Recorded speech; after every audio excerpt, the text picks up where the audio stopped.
cuentos de tradición oral que ya se estaban perdiendo hace 20 años, 25 años, cuando yo empecé, y un poco más, incluso 30, y que hoy pues cada vez están más perdidos en la pura tradición oral. Yo empecé en esta tarea pues un poco por casi de casualidad, lo digo sin reserva de ningún tipo. Yo estaba haciendo mi tesis sobre la estructura de la novela y en un recodo de la investigación me topé con esto de los cuentos, porque en aquella época acababa de aparecer en España La morfología del cuento, de Propp, que es el libro que a mí me abrió un universo completamente nuevo sobre algo que estaba ya de capa caída, sobre que la academia y la institución universitaria apenas se ocupaba, y que sin embargo era extraordinariamente importante porque lo había sido durante siglos para muchas generaciones, no solo de España, sino de todo lo que hoy sabemos que fue el área del indoeuropeo. No hay explicación más plausible para eso que todos acariciamos, saber que es el origen de los cuentos, que esta de la cultura indoeuropea que se perdió pero que dejó fragmentos extraordinarios, y uno de ellos, sin duda alguna, es de los cuentos populares, lo que explica que un cuento como La niña del zurrón o como Cenicienta o Blancanieves, con sus nombres, en España pues Mariquilla ríe perlas, o Los tres toritos, o Estrellita de oro, estén no solo aquí, sino en Italia, en Francia, en Alemania, en Rusia, en el norte de Europa, y así llegamos hasta el noroeste de la India, porque prácticamente allí es donde se acaba lo que sería la extensión básica de los cuentos de tradición oral que hemos compartido. No ha pasado nada. Que compartimos todos esos pueblos, todas esas áreas culturales que se comprenden bajo esa denominación, un tanto misteriosa, pero muy cierta también, en otro sentido, de lo que fue la cultura indoeuropea.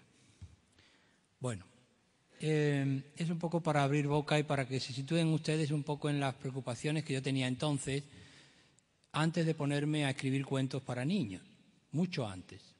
A mí lo que me interesaba era saber de dónde procedía ese inmenso caudal de los cuentos de tradición oral que hacía que un campesino ruso estuviera contando los mismos cuentos a mediados del siglo XIX que se contaban en Andalucía o en Extremadura.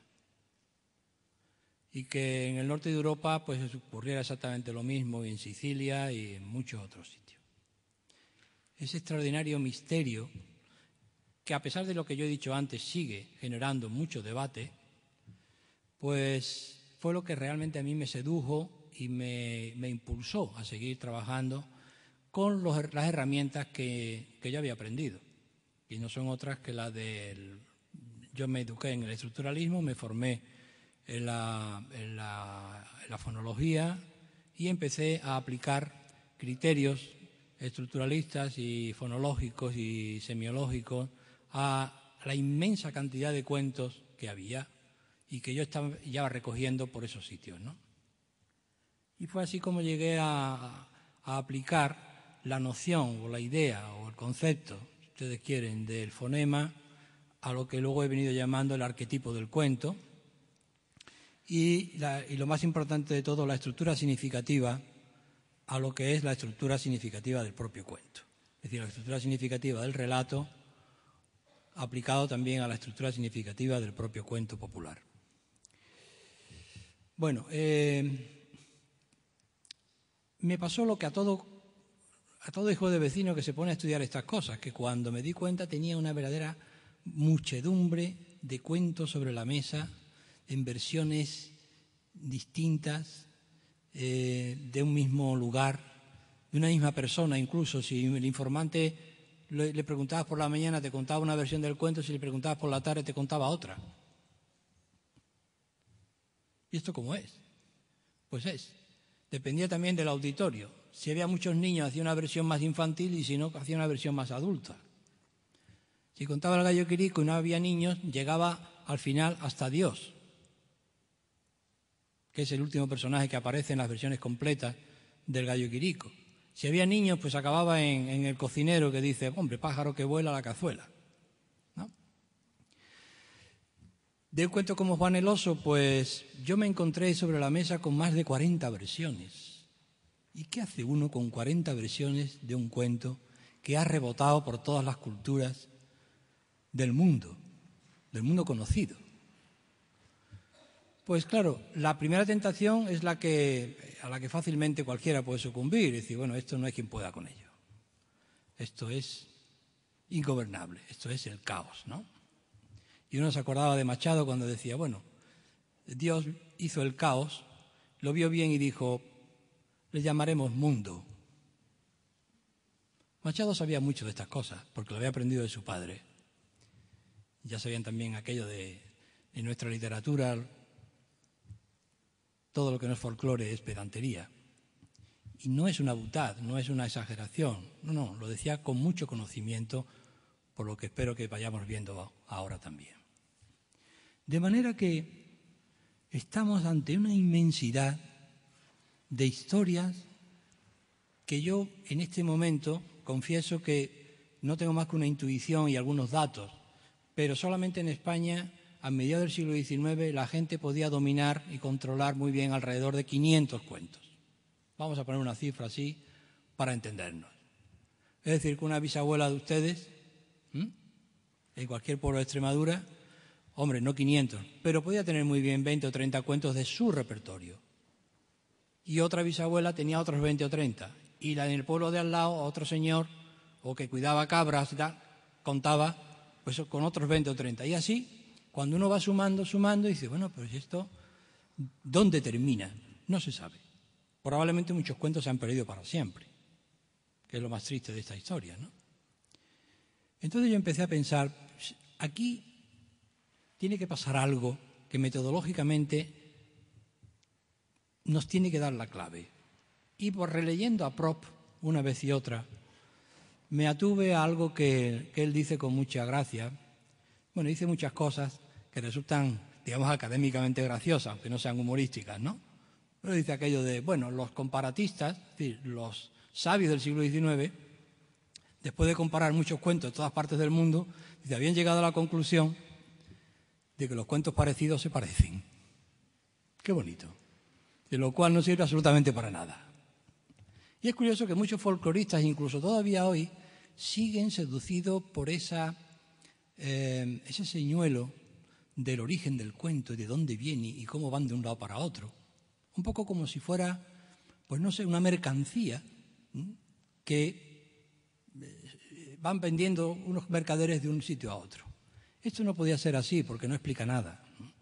Tenía que haber una razón más profunda para esta inmensidad caótica, pero que uno empezaba a olfatear que tenía unas estructuras profundas, unos esquemas secretos, una solidez casi incorpórea, porque si no, no se explicaba. No se explicaba que cientos y miles de personas que han contado cuentos por toda Europa desde sabe Dios cuándo, porque claro, solamente Juan el Oso, que es uno de los cuentos de mi colección, que es uno de los que yo más aprecio por su antigüedad, ya está en el Rig Veda de la India. Y hay versiones en todas partes. ¿Qué es lo que hace que este cuento no se haya perdido de la memoria de la gente que han sido contados durante siglos por miles de personas, que lo han oído millones y millones de personas en la tertulia campesina o la tertulia de hogareña, gente que no habían ido a la escuela, que no habían podido aprender una versión de Juan el Oso más que por tradición oral? ¿Qué es lo que hace que, por ejemplo, y esto es un dato casi de última hora, Cervantes introduce sutilmente el cuento de Juan el Oso en uno de los capítulos precisamente más misteriosos del Quijote, que es el de la cueva de Montesinos? Los que conozcáis el cuento, sabéis que hay un momento que Juan el Oso, que ha reunido a dos compinches para que le ayuden en su tarea de rescatar a la princesa del pozo donde se encuentra, los compinches se ponen de acuerdo para abandonar a Juan el Oso cuando está en el fondo del pozo, donde está la princesa. Y antes de bajar Juan el Oso al pozo, le dice: amarradme la soga, dadme soga de vez poco a poco, y una campanilla para yo tocar cuando tenga a la princesa en mi poder y podáis subirla primero a ella y después a mí. Ese es el acuerdo al que llega Juan el Oso con sus compinches. ¿Se acuerdan ustedes que son arrancapinos y allanamontes, no? Arrancapinos que arranca pinos a guantazos y allanamontes que allana los montes con el culo. ¿Se acuerdan, no? Bueno, ni que decir tiene que todo ese desparpajo lingüístico de los cuentos tiene mucho que ver también con lo que vamos a ir viendo, ¿no? Bueno, pues cuando Don Quijote va a bajar a la cueva de Montesinos, tiene dos cómplices también, son el estudiante y el sobrino, que son dos personajes bastante equívocos en la novela. Y le dice Don Quijote: atadme una soga para bajar a la cueva. Y cuando ya le están atando la soga dice: ¡ay! Solo nos falta el esquilón.